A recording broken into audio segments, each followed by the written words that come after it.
Hello, everybody, and welcome to Exchange Exposed, the quarterly podcast where Paul Robichaux and myself, Tony Redmond, try and explain what's happening in the world of Exchange on Office 365 or Exchange Online, or just make as much sense as we can about what's happening in the broader world around those products.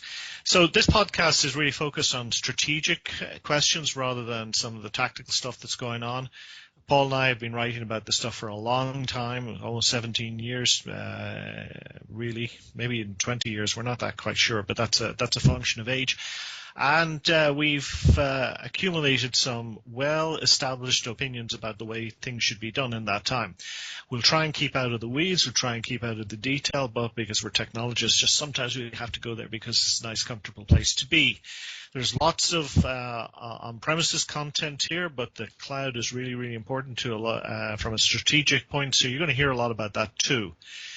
This podcast is recorded on a quarterly basis. Now, it's not strictly a quarterly basis because it doesn't happen every 13 weeks. Really what happens is that we follow the release cadence of the Exchange team. So after they come out with a new roll-up update for Exchange, we tend to have a look at what's happening in the world of Exchange and make this podcast.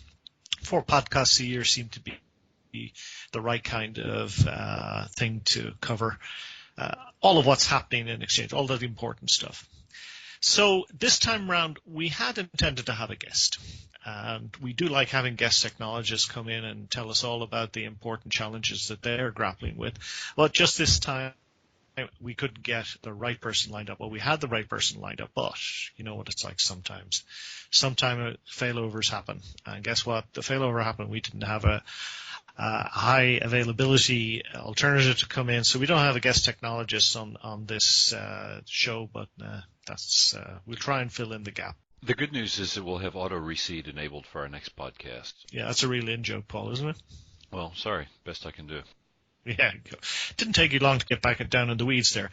But one thing I did want to mention here is that we do have knowledge about when the next Exchange Connection show is going to be. I did want to start off by mentioning that to you. It's going to be in the Area Hotel in Las Vegas, where we had an absolutely fantastic Exchange Connections event last September. This time around it's going to be September 14 to 18, 2015.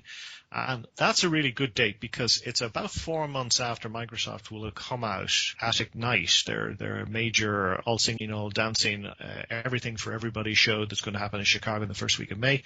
At Ignite, Microsoft's going to come out and they're going to talk about the next release of Office, which includes Exchange 2016. Well, that's what I'm talking about right now. So 4 months later, we will be able to get together in Connections in Las Vegas. I think we'll have a lot of very good hands-on information, really hard information about Exchange 2016, Outlook 2016, and all of the other things that are happening around those products, including what's happening in Office 365 at that time.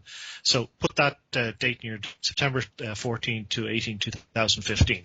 Anyway, with that, I think it's probably time to start talking about what's been happening recently. So, Paul, the current state of Exchange. So you want to start off with that? What do you think of Cumulative Update 7 that's just been released? Well, I guess I would say the current state of Exchange is busy right now, right? There's certainly been a lot going on. Probably headlined by the release of CU7 this past week. Microsoft is trying really hard to stick with their release cadence of having Exchange updates released quarterly. But in this case, CU7 got to us a little bit late. We were anticipating it in November, and Microsoft in November said, you know, we're not quite satisfied with where CU7 is at this point in its life cycle. We'd like to hold on to it a little bit longer, fix a couple of things that we think need to be fixed. So they did that, which I applaud. I think that's absolutely the right thing for them to do. It's very seductive to get accustomed to the idea that you have to ship software on a particular release cadence. Microsoft, as a company, has been criticized for taking too long to ship releases of Windows and Office by some customers. So there's certainly a lot of pressure on the Exchange team to hit this cadence. It takes a lot of courage to back off from that cadence and say, look, this is not quite ready to go out the door. So the good news is they did that with CU7 and released it, and early reports seem to be pretty positive. I had no difficulties installing it on any of my lab machines. The feedback I'm getting from people who have installed it is that it's pretty solid. But you knew where this was going, right? Yeah. Go on. Get there. Go on. Put me out of the pain. One thing that a lot of people forget when they move to a version of Exchange is that they're often still sustaining engineering updates for older versions of Exchange. In this case, when Microsoft released Service Pack 3 Rollup 8 for 2010, they released it on December 9th and then immediately had to pull it on the 10th because there was a problem with it. Yeah, that raises all sorts of interesting questions. So, Paul, do you think that Microsoft have reached the right cadence? I mean, is 3 months the right period for us to get a new release of Exchange? It's hard to say. Just like with running or swimming or biking or doing anything that involves a rhythmic motion like that, you can find a natural cadence, but then, at least in a race, your goal is to find a cadence that lets you win. So I think Microsoft is finding a natural cadence that's somewhere between about 12 weeks and about 16 weeks. But it remains to be seen if maybe longer than 16 weeks will be the pace that will get them a consistent, solid release every single time.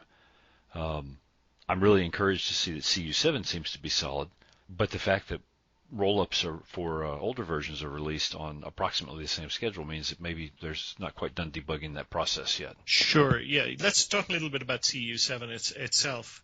I share what you've been saying about it's been a good experience installing it. I think we're very used to installing updates at this stage, so we can almost do it with our eyes closed. But what do you think of what they've done? I mean, there's a lot of focus on public folders. Do you think they've got scalability back? I mean, can we have any sort of confidence that they're really getting to the level of scalability that they want here? Well, public folders are interesting to some people. I guess the thing I would think there is that there certainly are customers for whom 100,000 public folders are not enough. They need more. I'm sure that Microsoft has put a lot of effort into testing internally whether they can support the scale that CU7 promises. Which is 250,000. Exactly. I'd be really curious to see how many customers are moving to that. I mean, if you have 250,000 of any object in Exchange, whether it's mailboxes, public folders, users, that's a lot of objects, and it strikes me that the customers who most need that scalability improvement probably have not moved to CU7 yet, and it may be some time before they do so, just because for that large a data set, they're going to be a relatively small number of people who need it, who can take advantage of it. And they're probably going to be waiting for proof because CU7 says 250,000 is maximum in the hierarchy. The next release or the release after, whenever Microsoft gets it done, they're talking about in March 1 million public folders. But even still, I would think the people who are, if you got a couple of 100,000 public folders in your hierarchy, it's going to take you an awful long time to prepare that migration. Just the thought of going through that hierarchy and checking, what was the last access time to a folder? How much data is there? How many people are, how many dearly departed colleagues are still on the owner list of some of these public folders? I mean, my gosh, that must be a horrible task because it's so manual.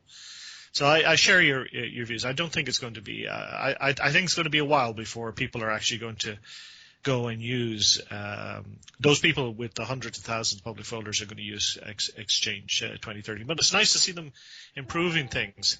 What about the other stuff that they did? Was there anything there that really tweaked your fancy? I didn't really see anything that jumped out at me and made me. Oh, surely you loved the fact that OWA brought back the new mail notification noise. I don't think I ever noticed that it was missing, if that tells you something. Yeah.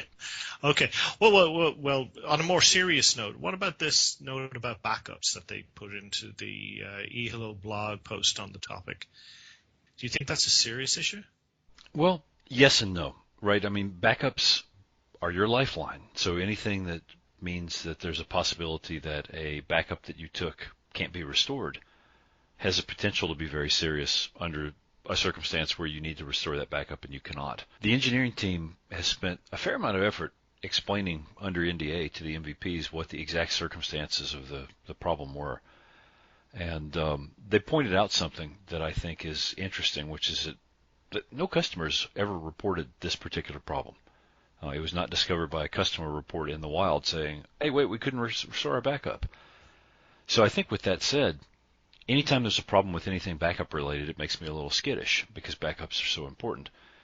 But the fact that so many customers are using DAGs and using the Exchange native data protection features to make sure that they don't have to resort to backups in case of a failure, I think that says something very interesting about where the market is for both backup technologies, but also for native data protection.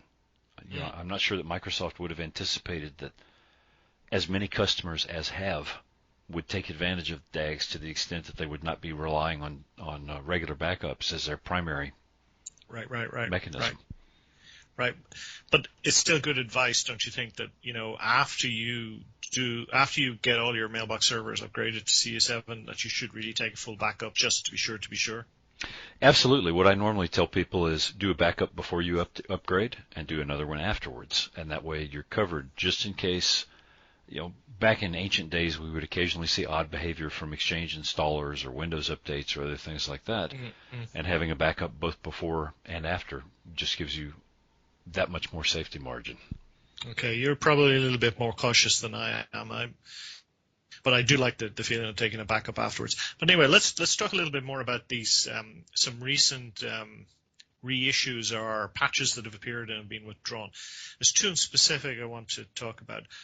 One surprised me, and that was the fact that Exchange 2010 SP3 RU8 went out. As you said earlier, it was released on December 9. It was withdrawn on the 10th and re-released on the 12th. It kind of surprised me because it was a problem to do with Outlook connectivity, which I thought was awfully fundamental when it came to Exchange.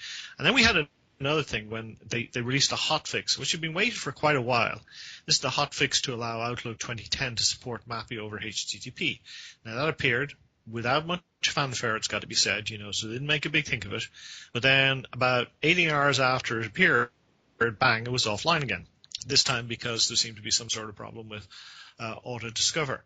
And again, you type of think to yourself, hey, Auto-Discover is kind of fundamental to an Exchange deployment, so what's going on here? So it was surprising to me in a nutshell that we had two updates, that both of which seemed to touch pretty fundamental parts of, let's say, the Outlook connectivity experience with Exchange. And Outlook is so fundamental in so many ways to how people use Exchange. And you would have imagined that these things would have been tested, wouldn't you? Well, I'm sure they were tested. You know, it's the debate, I think, is around the degree of testing and what the test matrix looks like, and a bunch of things that as outsiders we'll never know, right? Microsoft is never going to give us a copy of their test plan and say, here are the exact circumstances we test and which releases we test against and so on. It does seem a little surprising that, especially the RU8 break, that was just blatant. Yeah. You know, it was obviously broken from the minute you installed it and discovered that Outlook clients couldn't connect any longer. Oh, so they couldn't open items, wasn't that it? Yes. I mean, they could connect, but they couldn't open items. So you have people going to their calendar and saying, show me today's agenda, and, oh, nothing's there. Right. Although sometimes that wouldn't necessarily be a bad thing to have an empty calendar. Yeah, but it was interesting, though, that, you know, every other client was able to get to the calendar, right, or another folder. It was all perfect. So I think, you know, going back to our discussion about finding the right cadence, I think maybe Microsoft is also trying to find the right balance between the testing they do for the current release and the testing they do for sustaining engineering releases. Right. Because we've certainly had cases where roll-ups and releases for Exchange 2010 were solid, where there were problems with you know, update releases for Exchange 2013. Now the shoe seems to be on the other foot. Yeah, I absolutely agree with you, but it's still mind-boggling to me that got through. Anyway, let's talk about something more positive, you know, because patches will be released and they will sometimes have to be re-released. That's just the way of software engineering life. Let's talk about something more exciting, which I know you've spent a lot of time looking at. A new version of Mac Outlook.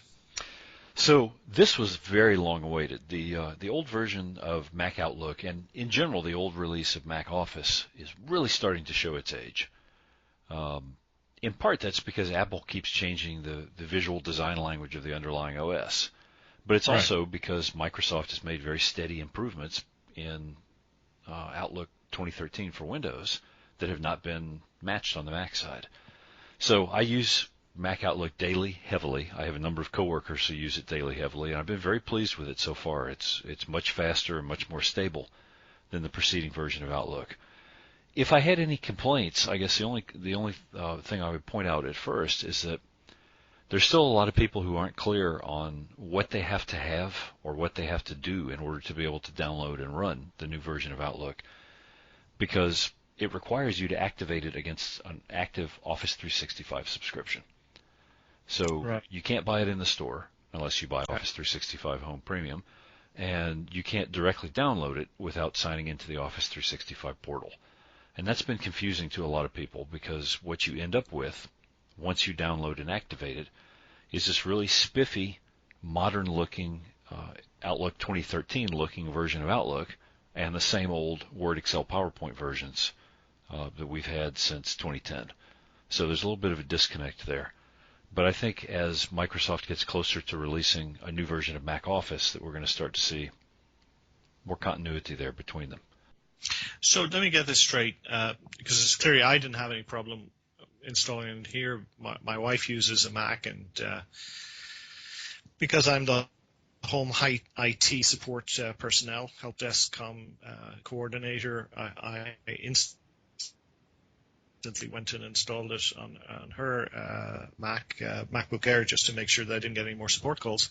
And yeah, it's great. But something you said there, if you got Office 365 Home Premium, could you then take the new Mac Outlook and connect it to an on-premises server?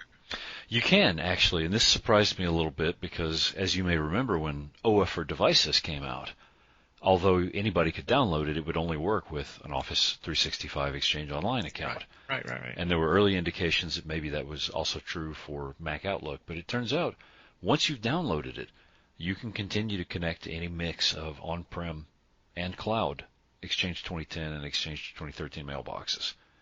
But to get it in the first place, you have to be an Office 365 subscriber. Okay, so that's a little hook that they've got. Okay, so that's good. The good news there, and I'm sure we'll see a lot more progression as you say. There's a new version of Mac Office coming, so perhaps as things get a little bit more clarified in that space, we'll know about plans for more on-premises support. But another thing I wanted to talk to you about was, because I know you're big into mobile devices, is the purchase of a Complete. What do you think of that? I mean, have you used it? I have used it, and it's a fascinating tool. It works very differently from mobile clients that we're accustomed to in some ways, but it's also it's still an app that runs on your mobile phone and lets you do stuff with email. So it certainly shares that common heritage.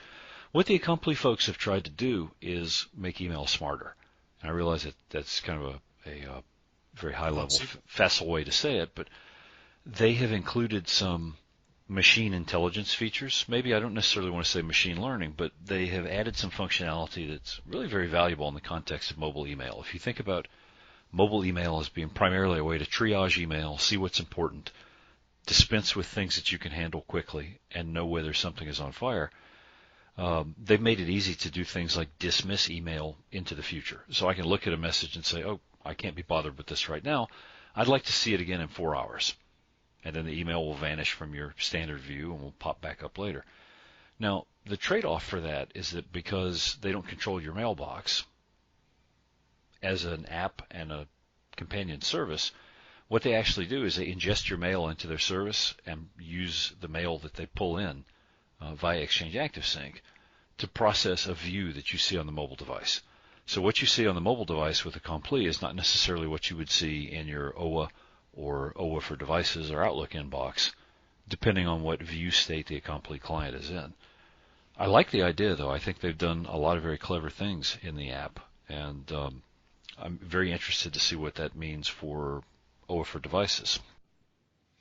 Yeah, I mean, there's a couple of things that come out of the purchase. The first is this new take that they have on ActiveSync. Clearly, they're using ActiveSync as the protocol to actually extract information out of Exchange mailboxes. and they're using ActiveSync to send messages to Exchange mailboxes. So they're like every other ActiveSync client in that respect.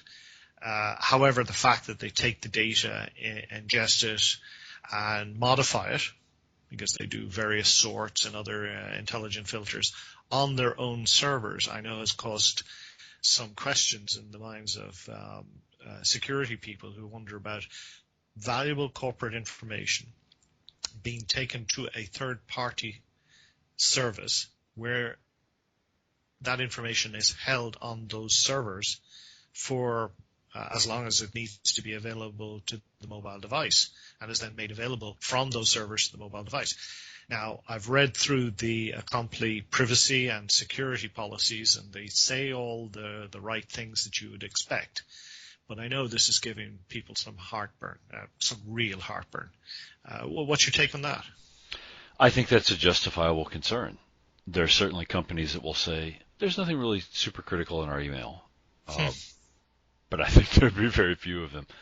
Most companies are going to rightly be concerned about having so much data because of the nature of the way Acompli works. It can't just excerpt the contents of your mailbox. It has to have it all as new mail arrives. And so I could certainly see that if you have a very small number of users who are using it, it might not be a huge concern, but the minute you get one of your C-levels or one of your research directors or someone else who has truly sensitive data in their mailbox using the service, then I think it raises a very, very real question. Not because Acompli are not exercising due diligence. I'm sure they're very careful, like you. I've read their privacy policy. They are saying the right things. But if I want to attack an organization and steal their data, maybe it's easier for me to try to get it from a third-party service like Acompli than it is to try to get it out of the original source.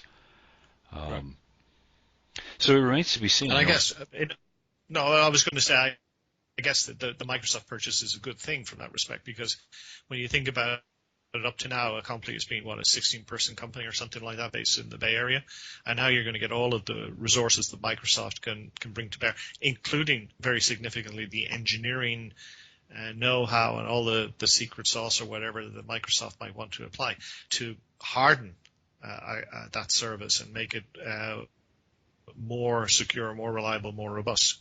Wouldn't you think? Absolutely. Microsoft has got a great deal of experience with forklifting services that they acquire and moving them into Microsoft data centers and moving them sort of inside the protective shell that the Microsoft Global Foundation Services folks provide. Most recently, I think the most noteworthy case where they've done that lately is with the Yammer acquisition. Right. So they have a great deal of experience with taking services from other companies that are written using whatever combination of languages and tools that company felt like, and then putting them inside Microsoft's data center and sort of enfolding them in that protective embrace. So I'm encouraged by that, and I think, of course, as they work to integrate the Acompli feature set with mobile clients in some way, we may see less of a need to have not a third-party service, but have an external service doing that processing. You could easily see an agent that runs on Exchange servers to do the work that the Acompli service now does, and make those views available to the client. Right, and they might pump the data into Azure or somewhere like that and be able to extract from there. But I do hope they take care of some of what I would call the belt and braces administration stuff. I mean, it frustrates me an awful lot with applications where the developers seem to spend all the time in the world on the upfront, in-your-face, user-centered features, and Acompli does a great job of that. There's no doubt about it. But behind the scenes, there's some stuff that's left not so good. I mean, I don't know about you, but I tried to wipe a device with Acompli. And they say on their website, oh yeah, we support the ActiveSync wipe device. So, boy, I tried to wipe it with ActiveSync, and that sucker stayed around for a long time. I eventually just had to wipe it with iOS to remove it from my iPhone to get it to go away. So that's the kind of thing that I hope they will do. But moving moving on from that, where do you think this kind of thing is going to fit in with ActiveSync? ActiveSync has always been a hybrid because it was designed both to provide mail transport for devices, but also to provide some mobile device management. Right. And we've seen uptake of the mobile device management pieces has been very slow. Microsoft introduced all these policies that device manufacturers could support, and for the most part, they have not supported them. So it seems pretty clear to me that the mobile device... Well, they're a bit old, though. I mean, when you look at things like, do you want to suppress your infrared port? I mean, there's not many mobile devices right now that rely on infrared ports, right? Right, but even at the time when those policies, I was going to say still mattered, there are certainly policies that are still useful. Designed. Yes, we're designed, right, which admittedly was a long time ago.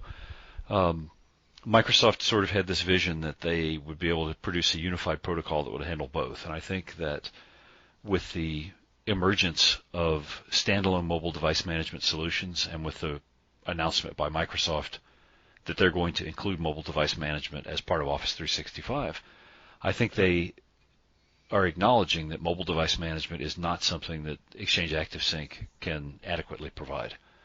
Right. So that raises much more than email for a start. Yes. Right. So that raises a question as they roll these new pieces of functionality into the service. How do you provide integration for something like Clutter, for example, in a mobile client? Because there are two pieces to it. There's a piece that you pointed out, which is what does the user experience look like? Is there a button? How does a user interact with this new feature on the back end? But then there are also all the concomitant engineering decisions that go into place about how the device and the service, because that's really what we're talking about, is what happens with Office 365. Right. And we'll circle back to that topic in a minute because there's always a lot to say about what goes in the service versus what we get on-prem.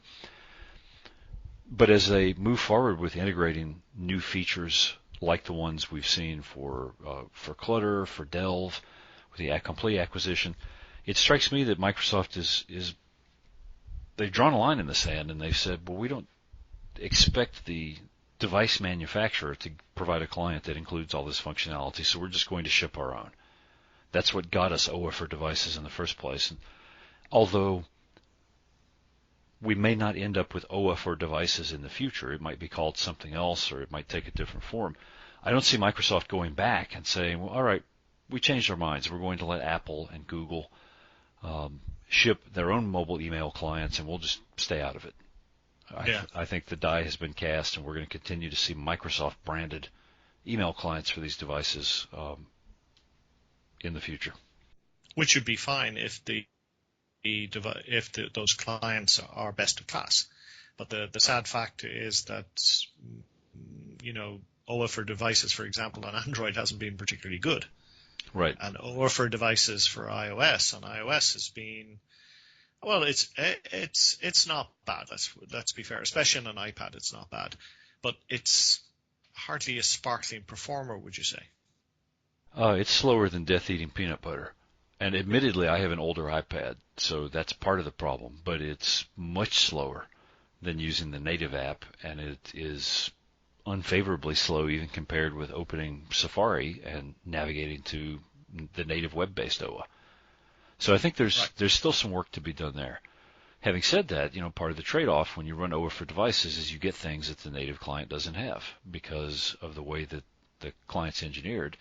You get People View, for example, which a native client doesn't give you. You get Clutter integration. So there is a trade-off in that you have to give up some native performance to be able to get that functionality. But for some people, that might be a reasonable trade. Yeah, but I mean, you can also argue that if you want those things, you just, as you said, you just start up Safari, you start up Chrome on Android, and you can just make a direct link, and there you go. Right. Because essentially, OWA for devices is just a wrapper around browser calls on the device when you get down to it. So, I mean, it seems to me overall that the purchase of Accompli solves a lot of problems for Microsoft insofar as it gives them a top-class client for iOS and Android, so that's good. And then it allows them to say to the other mobile device manufacturers that, like the Apples, like the Android guys, look, this is what we think the top of the range kind of mail client should be. You can do your own stuff, and ActiveSync's still going to be there, but we're going to give our own view. It's kind of like doing Surface in one respect, where they really tweaked all the OEMs by bringing out the Surface, saying this is what we think a PC could do. Right now, they're saying to these guys, well, this is what we think a mobile email client could do. And by the way, it allows us to expose other pieces of functionality that you guys don't even think about because they don't occur to you, because they don't exist in your ecosystem. Well, that's certainly true, but I think that road goes both ways, because we've seen features in the iOS mail client, for example, that don't have an equivalent anywhere in the Microsoft ecosystem. I'm thinking specifically of the notion of being able to designate someone as a VIP so that you get alerts for their mail but not for others. Okay. And Apple has integrated that in iOS such that when you designate somebody a VIP and you put your phone into Do Not Disturb mode, VIP notifications still break through that Do Not Disturb. So I'd love, we already have... You could see that coming through PeopleView, couldn't you? That's essentially what PeopleView does. PeopleView identifies people's VIPs. And it wouldn't take a whole lot of engineering imagination to associate a different notification protocol for people that appear in your PeopleView. Well, except I would argue this. What PeopleView shows you is the people you talk to the most often, which certainly does not mean the people who are most important. That's true. But the combination of PeopleView and Clutter give you that. Yes. Right? Now, the data that's in Clutter has the potential to be very, very, very interesting in terms of mediating those communications, because if Clutter sees that every time I get an email from my boss or every time I get an email from my girlfriend that I immediately read it, that's a very powerful signal that tells the back end, hey, this is more important than mail from Harry and David Fruit Company or from my brother-in-law, and it should be treated accordingly. So what I would like to see is I'd like to see a world where the device and the back end together can mediate those interactions so that it already knows who my VIPs are and exposes those notifications to me without me having to go through and manually set them. Right. Maybe someday. Yeah, but the point is that you can see all these elements coming together. I mean, hindsight is wonderful. And if you use the benefit of hindsight to look at all the features that Exchange has introduced over the last 10 years, you can see how they have gradually accumulated those features together to underpin something like Office 365. In the same way, I would argue that you see things like PeopleView and Clutter and now Acompli coming together, where you could say, well, the kind of email clients that we're going to have on mobile devices in the next couple of years are going to be significantly different to what we have today.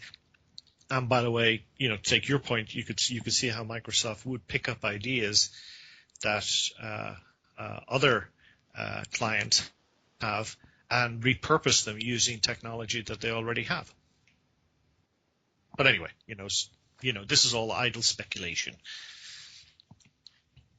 Let's talk a little bit more. Sorry, Paul, I cut you off because time's moving on, I suppose. I'm sorry. Do you forgive me? Of course. Okay. Let me ask you, sorry, let's move on a little bit. The rate of deployment of these cloud-only features, some of which we've just talked about, like Delve, Groups, Clutter, and PeopleView and so on, this seems to be speeding up in the service at the moment. What does this mean really to both the people who are using the service and people who are still on-prem? What do you think? There are a couple of different ways to address that. One way that I think makes a lot of sense is to point out to people, when you bought Exchange 2013, you knew what you were getting.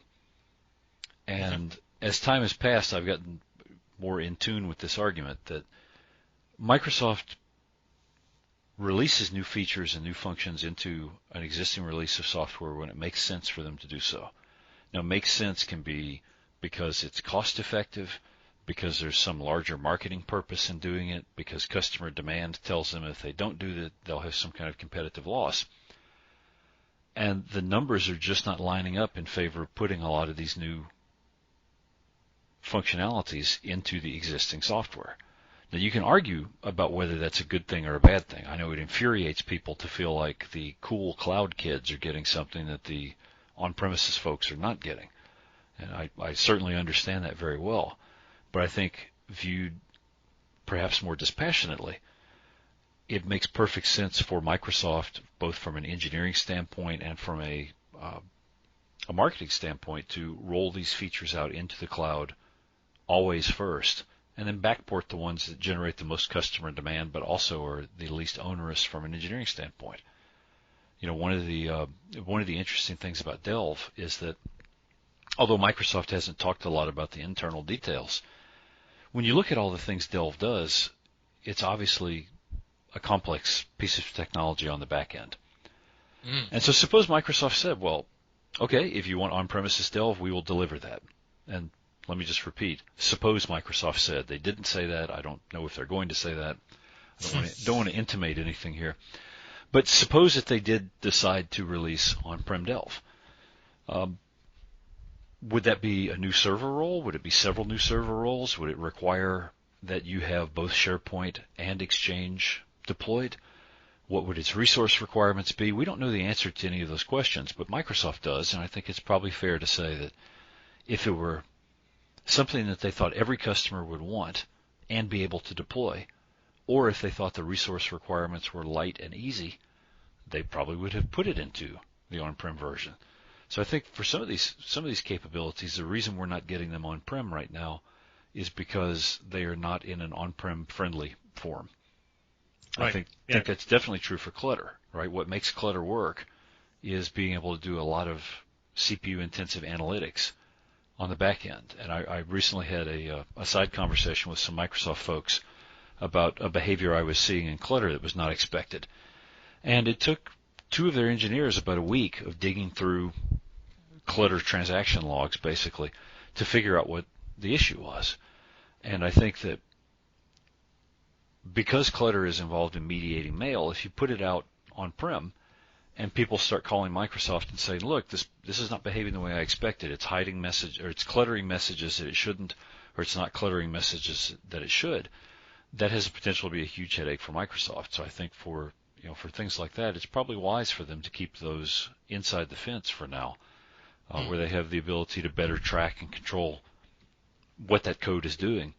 To help them gather data about whether it makes sense to release something like that on-prem. Not every customer is going to want to take the CPU and RAM hit that a feature like Clutter is going to impose. Right. And in fact, just to back up your point, when you think about it, when they introduced the FAST technology, the indexing technology in Search Foundation in Exchange 2013, customers were up in arms about the radically increased CPU and memory demands that it made. Even though it was delivering the benefit of having a common search engine across Exchange and SharePoint, customers didn't like it because it was so heavy. But to take two other issues that I'll throw into the mix, I think another thing that's, apart from the whole competitive thing, apart from the need to get stuff out into the service, et cetera, I think also it's fair to say that enterprise customers, who are the folks who predominantly run on-premises software today, are not particularly quick about deploying new versions of any software.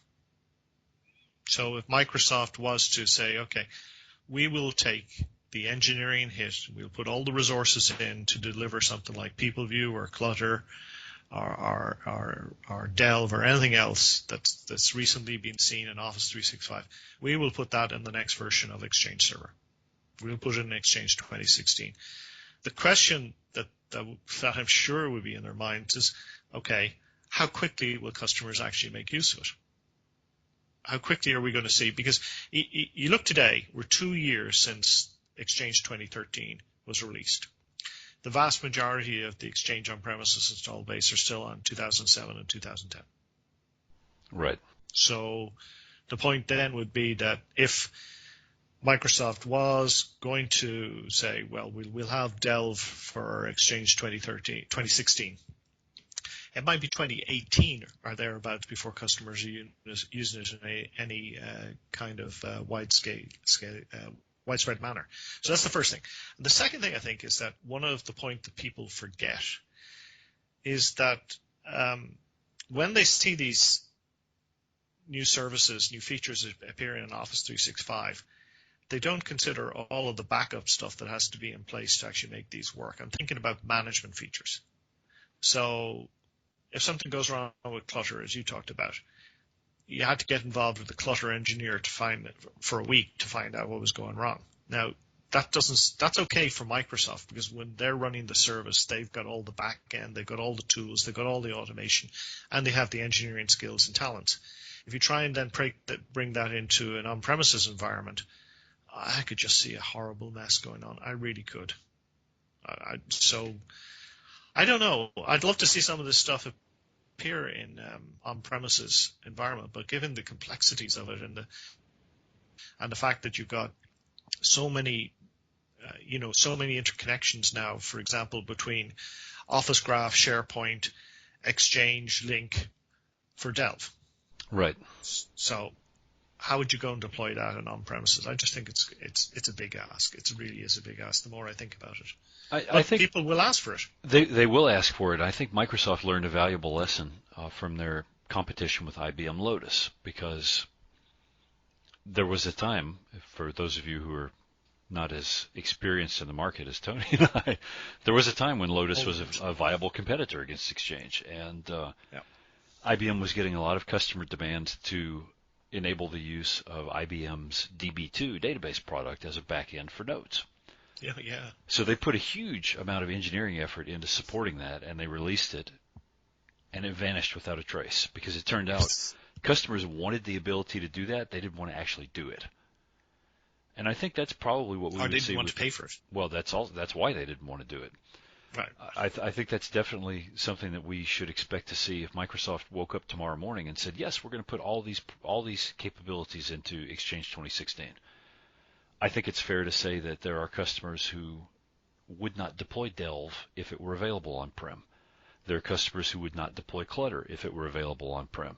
For each of these technologies, I think you can find a set of customers that would say, this does something we don't like, or it does something we don't understand, or we can't support it, and therefore we're not going to deploy it. And I think that there are enough of those folks that Microsoft has learned their lesson about the difference between what people say they want, or what they say they will do, and what they actually do when they get the code and put it into production. I absolutely agree with you. But let's talk about one feature that I personally would like to see in on-premises Exchange, and that's groups. I mean, I've just been so impressed with Office 365 groups. I'd say up front, I'm not impressed at all with the lack of management tools and the lack of PowerShell support for the current implementation of groups, but I suspect that they will come in the future. But what I see here is that it's the first real evolution of distribution groups, which we use for 20 years, to really, in a really sensible and useful manner. Because just for people who haven't looked at Office 365 groups, they're only available in 25% of Office 365 tenants right now. Basically, the folks who have signed up for first release, they will be more widespread available in the first weeks of 2015. So by the time you're listening to this, well, maybe you'll have them in your tenant. But essentially, an Office 365 group is a collection of a shared mailbox on Exchange, which is called a group mailbox, but really it's just an old-fashioned shared mailbox.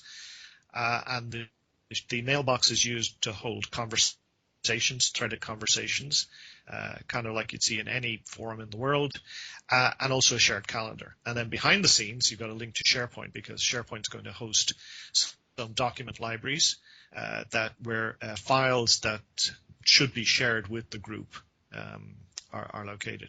It's really easy to see this as an evolution of distribution groups. It's really easy to see how you would take all your distribution groups, or a lot, not all of the distribution, but a lot of distribution groups that exist in Exchange today, and move them over to to modern groups, if you will. And I would really love to see this happen in Exchange on-prem, in the next release of Exchange. What do you think, Paul? Am I dreaming? No, I think that, first of all, your point about this being the first real evolution in the way that we distribute mail to people in groups, I think is very well taken. The groups feature has got a lot of very useful functionality baked into it, so that when you make a group, you're getting a way to distribute mail, you're getting a way to share files and folders, You're getting a bundling, maybe is not quite the right word to use, but you're getting a recognition on the server side that, hey, these people are communicating with each other, which enables some interesting optimizations on the back end if Microsoft chooses to take advantage of them. I think that deploying groups on-prem or including it in the on-prem software is certainly feasible. You did a pretty good blog post talking about how data stored in groups is actually stored, and it turns out it lives in SharePoint. Big surprise. So there are some infrastructure requirements. You would have to have SharePoint in place, and that's something that many Exchange administrators aren't comfortable with doing. I mean, SharePoint's a complicated product in its own right, and it would have to be the right version of SharePoint, too. It would have to be the right version. It would have to be configured properly. I can tell you from some recent experience that HA for SharePoint is very, very, very different than HA for Exchange. So there are a lot of other both technical and non-technical considerations that would come along with deciding to deploy everything you would need to get groups on-prem. But let me put it this way: why couldn't you just have groups with a group mailbox and forget the file storing part of it? Just for, what I'm saying, I guess, is that you might have an organizational parameter in the configuration for your organization. Too many organizations there. A parameter, a property in your organization configuration to say, I have SharePoint and it's configured, or I don't. And if I don't have it, I could just have the group mailbox, and it would just function as an email distribution group, but it would store all the group conversations and give people the ability to have those, to look at the threaded conversations through OWA or Outlook or whatever. So yeah, I think SharePoint's a horrible complication in many respects. It's a cost element. It's time, it's configuration, and it's more complexity, especially for the organizations that don't have SharePoint today. But I could see my way in saying maybe they could give us groups light, if you will. There's no technical reason that I know of that would prevent them from doing that. Then it just becomes a question of, does it make sense for them to spend the engineering effort to do a light version of something on-prem? Well, it's surely just a matter of turning off the SharePoint connection. It's probably a little more involved than that. Oh yeah, it's software magic. It's code, But, okay, well that's just that's in the future. Clearly Microsoft may or may not make that decision, and as Paul is rightly pointing out, there's all sorts of complexities that I've glossed over benignly. But what's actually interesting to me more on the strategic nature, and I'm reminding ourselves of the nature of this podcast, or the intended nature of this podcast, is that you've got this now interesting picture appearing where you have groups, Office 365 offering threaded conversations, file sharing, shared calendar, and you have Yammer. And Yammer is available to an awful lot of Office 365 tenants. I think anybody who pretty well has got an enterprise plan can use Yammer. And Yammer comes along with threaded conversations and an email integration and file storage and lots of other bits and pieces. So, I mean, Microsoft, it seems to me, has got two types of social networking available. It's got social networking a la email, which is groups, which could be defined as groups, and you've got the more sophisticated, the more mature, the more grown-up Facebook for adults, a la Yammer. Is that a fair characterization? Well, yes and no. I think it's true that those are two different technologies that are targeted at two different areas. I think I would argue that Yammer is not quite Facebook for adults yet, because it's still missing a lot of the polishing, if you will, that Facebook has.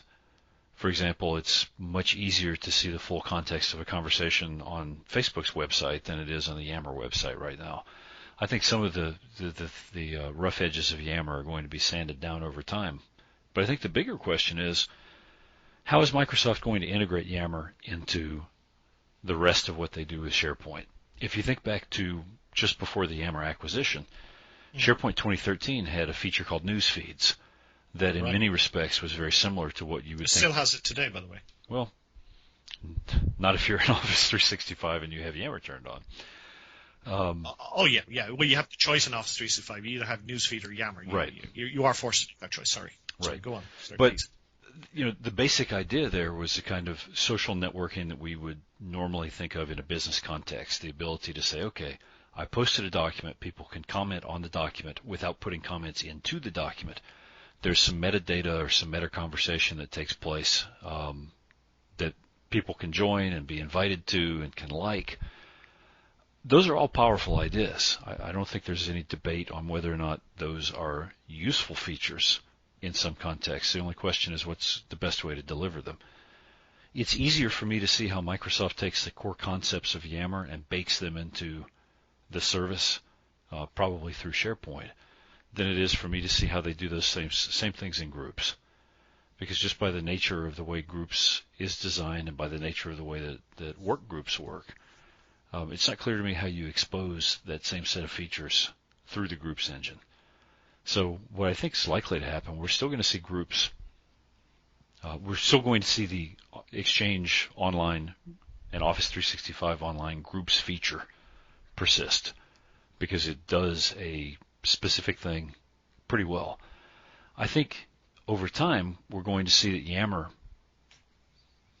I won't say broken up and sold for scrap, but we're going to see the constituent parts of what we recognize as the standalone Yammer service be distributed and moved into other parts of the product. Because well, there's certainly a case there to reflect on after every major acquisition, the company that's acquired is analyzed for its assets, and you make a decision about what of those assets can be best exploited and what other the assets can be discarded and what assets might be replaced with assets that already exist within the acquiring company. So given we're talking about technology, you might say, well, here's Yammer. It does a pretty good job of enterprise social networking. I mean, it's certainly very popular in the market. It's got many customers that use it, but it's now owned by Microsoft, and Microsoft has got some core technologies such as Active Directory and Exchange and SharePoint. And could components of Yammer be replaced by those core components, which we call really core components of Microsoft's technology platform? And would that then, could you still deliver the functionality that exists in Yammer today while those components were being replaced? I mean, is that the scenario you're looking at? I think so. It's interesting. Yammer itself, just from an implementation standpoint, is written using Ruby on Rails. So it has essentially nothing in common with any of the existing code base that Microsoft uses for Office 365. Different language, running on a different OS, different authentication system, different storage backend. Everything about it is different. And at some point, although it took Microsoft a long time to get there with Hotmail, for example, at some point there is going to have to be a day of reckoning when that product is brought into line with Microsoft's internal technical standards. Because from a scalability perspective, from a people scalability perspective, it just doesn't make sense to have these two completely different technology stacks being mashed together in Office 365.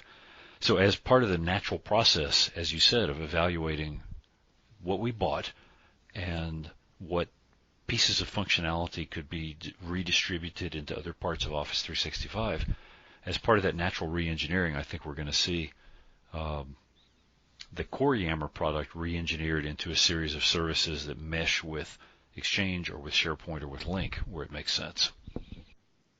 Right. So at the end of the day, you could see yourself that groups would still be there, groups as we know them today, but possibly they would be maybe focused on small to medium work groups, people that spring up from time to time to do a particular task, if you will. And then Yammer, re-engineered Yammer with different moving parts underneath the surface, would be there to provide the more corporate social enterprising or even the outbound social enterprising, which is what Microsoft uses today for its Office 365 community network. Is that the kind of thing you're looking at? I think so, because I think we have a proliferation of different hammers to all hit the same nail in some cases. So for groups, we have Active Directory groups, we have Exchange distribution groups, We have Yammer groups. There are site collection groups in SharePoint. We've got response groups in Link. These are all attempts to come up with some kind of machine construct to take people who belong together in some way and let you give them some service. Right. I think it's fair to say that some of those are unique. For example, there's not really anything that corresponds to a Link response group in any of these other products. So, okay, I'll give you that one. But I think a Yammer group and an Office 365 group are close enough in intent that we really only need one of those two mechanisms. So you don't think the two will be there? I don't think so. I think that you could take an Office 365 group and add the newsfeed aspect and the conversation. Excuse me, the conversation aspect is already pretty much there. And productively get down to one. And then when you start thinking about Office 365 as a service that you access through a web portal, which is really what it is, you start to see that maybe your main page that you go to is not necessarily OA. It's a view that has an OA component in it and also has a Yammer, what we would now call Yammer, that shows you sort of what's going on in your enterprise network, for want of a better word. Yeah, network, yeah. Plus Delve then as well. Show you what current documents are available to you, maybe. Right. Yeah, I don't want to disagree too much with you, Paul, but I still in the back of my mind, I still see a pretty clear split between the email-centric distribution group traditional model, which I think can be enhanced significantly with Office 365 groups and the type of social networking that Yammer aspires to. And I agree with you. I think that some of the components in Yammer will be changed. I think some of the rough edges will be changed. But I just wonder about whether or not Microsoft won't keep the two kind of feature sets and pitch one to a particular community, which is email-centric, and another to the community that really wants to do the social networking stuff. So I just wonder. It's going to be an interesting area to watch over the next couple of years. I think you're right. It's going to be interesting. I guess my answer to that would be I'd really like to know how many standalone customers there are for the Yammer service. In other words, how many people buy Yammer but do not buy any of the rest of Office 365, because I think that's the answer to your question. If there are a lot of those people, it'll be a standalone product offering. Well, if there are not a lot of those people... Clearly there were enough for Microsoft to buy Yammer in 2012. Well, you know? Maybe. Right? Maybe. Anyway, we don't have that data to hand. This is true. Or ever. Anyway, we're getting close to the end of the podcast. So to wrap, maybe a couple of words. What do you think, what do you suspect after all of these discussions will be in Exchange 2016? Do you have any views right now? What would you like to see there? So I guess what I would like to see there, Microsoft has put a huge amount of effort into making Exchange 2013 be highly automated, or automatable, I guess is the word, because everything that you can do in the product can be scripted. And that's great from a manageability perspective. But as you point out, there's still some aspects of the service on the service side that are not visible to on-prem customers. I guess part of what I'm hoping is that we will get some of the automated reporting and analysis that the service folks have for things like managed availability. And this is kind of a pet topic of mine. I love the idea behind managed availability, but it's too darn hard for ordinary admins to use. And that's because it's not for ordinary admins, it's for the folks who run Office 365. There are some other service-oriented features like that I would like to see get a better coat of paint. Have a friendly face put upon them. Well, a more usable face. I don't expect to see smiley icons and tiles on the desktop like we got with Server 2012 R2, but a dashboard view or anything that would enable you to use MA without having to go mucking about in the event logs, I think would be welcome. So I think Exchange has evolved enough that much of what I would like to see really involves smoothing over rough edges, not necessarily huge new chunks of functionality. Mm-hmm. So you think, does that mean that what you're saying is that Exchange 2016 you see as being a